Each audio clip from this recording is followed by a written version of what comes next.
got another War 1 video for you. There's so much to talk about. The first war of the season, and this is like my third time recording this. So I'm just going to take it nice and slow, nice and chill. But there is a new global defensive tactic for this season and for next season. You guys saw that Kitty and Gallon were banned. They're tactic attackers for this global, and then Tigra was banned as well.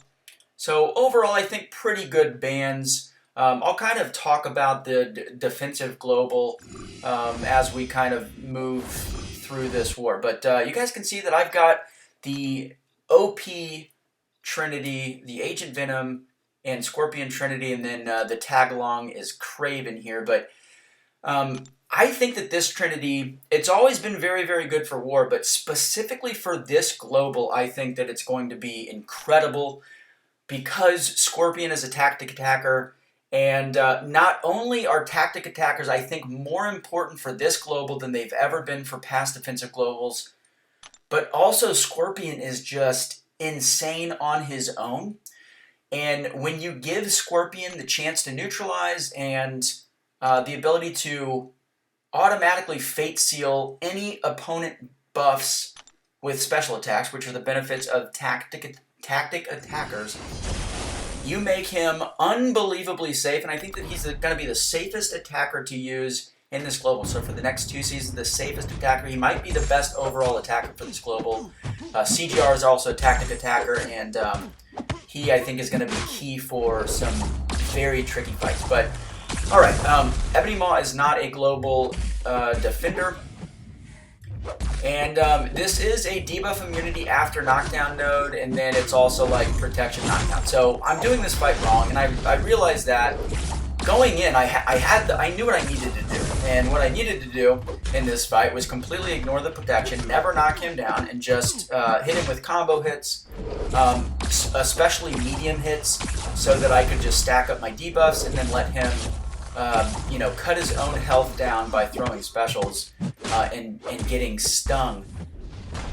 But I just, I don't know. He threw one SP1 and just instinctively I was like, ooh, I can heavy punish this because Scorpion's heavy reach is so good. And then, yeah, at that point, I was just like, maybe I'll just do basic hit damage with the Fury. And then I was like, I'm actually going to go back to the initial plan, which is just hit him with basic hits, let him throw specials. The only downside with that, other than the fact that he's got the protection up and he's mitigating damage by 60%, is that you've got to play around the falter timer. But look, either way, either are fine strategies. It's just a path fight. That's like 150,000 health, maybe. That was a rank 3 as well. So here we get to have a little fun with Agent Venom. And unfortunately, this could actually be a slow version of the fight. Now, this node does not have debuff immunity after knockdown. So, yeah, I'm just going to knock him down to remove the protection. And that fight's going to be over in 17 seconds. We had somebody in BG1, or 15 seconds, excuse me. Somebody in BG1 took this fight with Agent Venom as well, and it was only 11 seconds. So I felt good about my time until he posted a screenshot of his. And yeah, then I felt a little bit like a loser. But okay, so we do have guidance here. Agent Venom is a hero, and his damage is so insane that we are just going to play this fight without knocking Mordo down. Now, I wanted the guidance just so that I could punish him on parry stuns, because we have the passive stun. Now there I slow down my combo just to line up a hit with his power game timer so that I didn't have to knock him down. Ideally in this fight, I don't knock him down at all. That way I have all of those debuffs that are going to do a ton of work through the protection. Now the protection is a 60% protection, and that's on all damage. But I don't want to knock him down because then he'll become debuff immune and I won't get all of those awesome debuffs. So even with 60% damage mitigation, it's only a 35-second fight.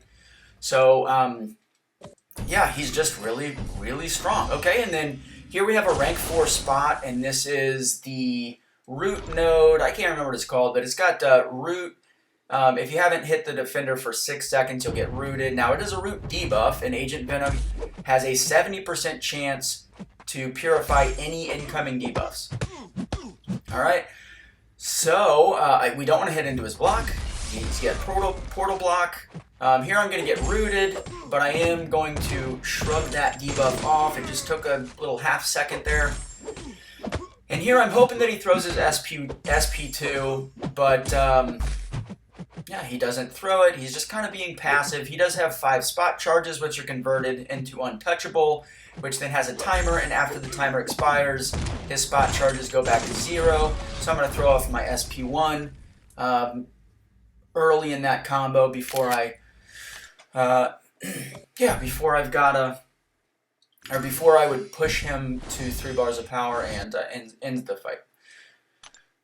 Alright, and then we're using Scorpion for these 2 global defender fights here.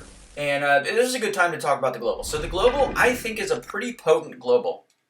One that really kind of necessitates utilizing tactic attackers. Now, some might argue, who knows, but basically in this global, any global defender is going to gain a flourish buff, an indefinite flourish buff, when they hit into your block, whether that's a parry or a non-parry, and that's going to increase their combat power rate pretty substantially.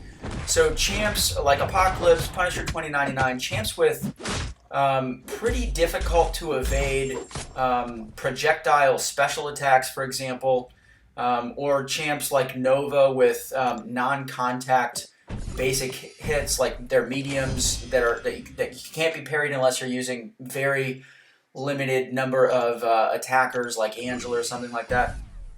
Those are going to be especially good global defenders for the next 2 seasons. And the global attackers, or the tactic attackers, can automatically fate seal on their special attacks, and then they also have a 30% chance per basic hit to neutralize. So, and it's a passive neutralize, which is nice. So that's why I'm using a Power Start 1 for these fights, because I know that I'm going to want to throw an SP1 to fate seal. There you guys can see all of his armors and his flourish buffs go away, and yeah, we're just going to keep him topped off at over a bar of power. There I had a little bit of an input drop, not really a big deal, but I know that everybody's kind of been suffering through those input issues, and for the most part I haven't really had a ton of them, but every once in a while I'll try to dash it in and it'll think that I'm throwing a medium or a light attack or something like that. So definitely annoying. Hope it doesn't really affect any war fights, but yeah, you never know. Alright, so this is a good placement, of course, for Cersei. They did ban Tiger. She's definitely our go-to with this. Now there I just missed a couple parries, which is always nice. And she gained her glancing buff. And I threw my SP1 thinking that it would just fate seal all of her buffs, including her glancing buff. But the glancing actually prevented the fate seal from applying. So that's very interesting. But we're all good now. She's passively neutralized here. And yeah, if I just keep throwing my special attacks, then she's going to be fate sealed as well.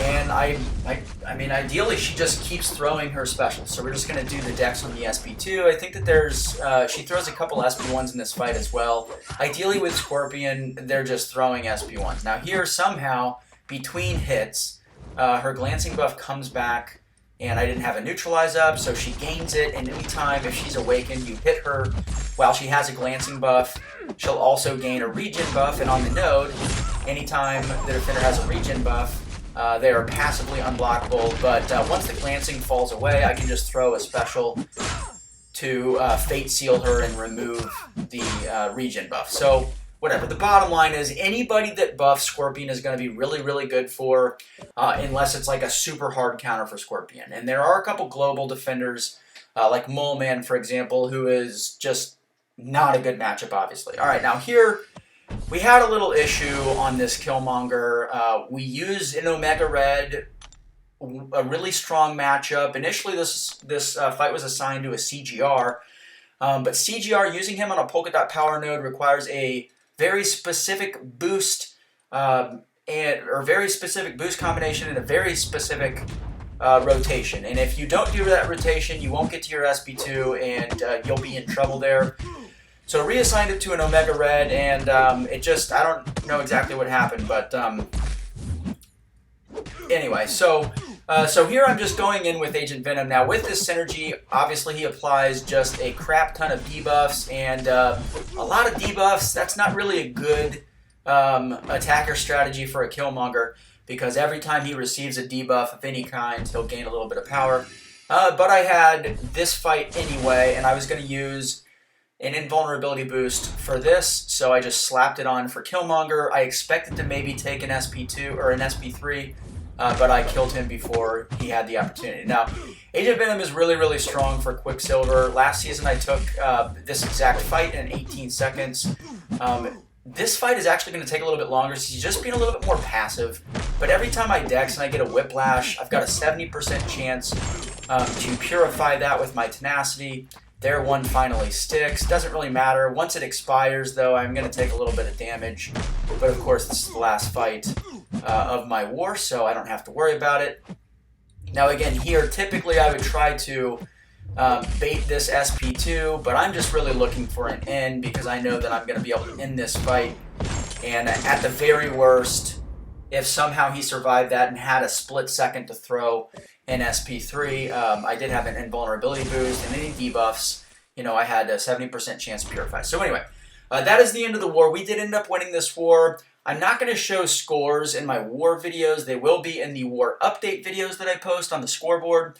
And there you guys can see that my fight record was 9-0, really 8-0. I did clean up that Killmonger, but that is it for this war video. I am going to try my best, guys, to post a video for every single war this season. It's not a promise because it ends up being harder for me the more the season goes on, especially if we struggle. I just really lose motivation to do extra work on top of the Alliance stuff that I'm doing. But I do intend to post a war video for every single war this season, and then also I intend to post scoreboard and war rankings update videos as well. So a little bit of content coming out hopefully throughout the season, and yeah, that's it. So like and subscribe, leave a comment if you'd like, and I'll catch you in the next one.